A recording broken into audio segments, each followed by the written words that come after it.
So I'm with a very special guest tonight, Sandy Joseph, who's going to be accepting the Infinity Award on behalf of the late, great Doris Roberts. And this is Sandy's first time with us at the festival, but I wanted to ask you, first of all, about, being Doris's manager and how much she would probably really be pleased about this award. It's only been a year since she passed away, almost. Yeah, so see, this is, I get emotional just thinking about it. But we're so happy to have you tonight. And what do you think this honor would mean for her, and what, this festival is so much about keeping the arts and theater alive in Los Angeles and honoring women who pursue their craft and are dedicated to it. And I know she was such a dedicated artist, what do you think this would mean to her if she was here tonight? It would be everything that she's interested in. The theater, acting, women's rights, freedom. I think she'd probably be pretty horrified by the world right now.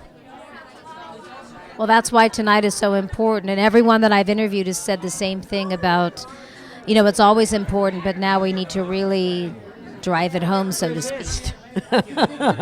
Yes, and I was in the Women's March, so, I'm sure she would have been as well. Yes.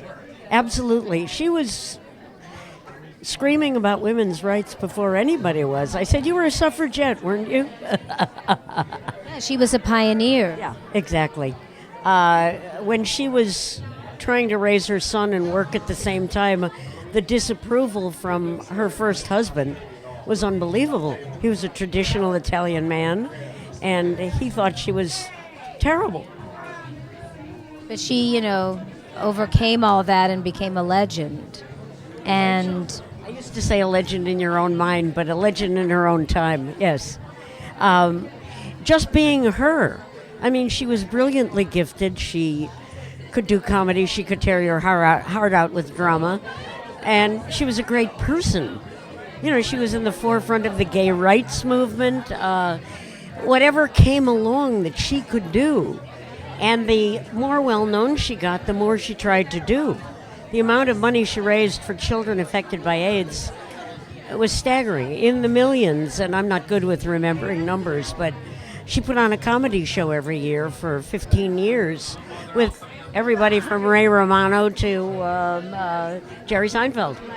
And right. It was, and she brought new comedy. She had Elaine Booz, she had Amy Schumer before anyone knew who that was. It was great. And I think also Lily Tomlin, who discovered Doris. Lily got the Maverick Award from us in 2004, so it's kind of coming around full circle. And it's life is full circle.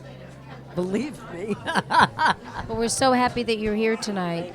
And definitely make yourself at home with the reception. It's a privilege. Well, it's a privilege for me, too. And I love theater. The amount of time she and I spent leaving Los Angeles on a Friday night after having gone to the theater, driving to Costa Mesa, staying overnight, going to South Coast Rep the next day for a matinee, then driving to La Jolla for Saturday night, and seeing a matinee in San Diego on Sunday and driving back. I know she would have been here this weekend because, tonight's the kickoff, but there's shows all weekend in Venice at the Electric Lodge. And, it's just going to be an amazing memory tonight, really.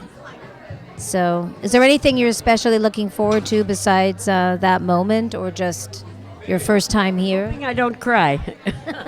Well, she was my friend long before I managed her, for years and years and years. And I just loved her a lot.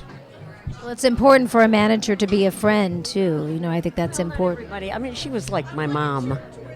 That's not a usual manager. I've always said what you have to do is love your clients with your head, not your heart. Because things happen. They leave, they die. You go into another business. It's the world. As much good stuff as we have, there's some bad stuff that we've got, or we lost good stuff. All right. Thank you. Thanks. Definitely want you to meet my mom. Okay, I will. Okay.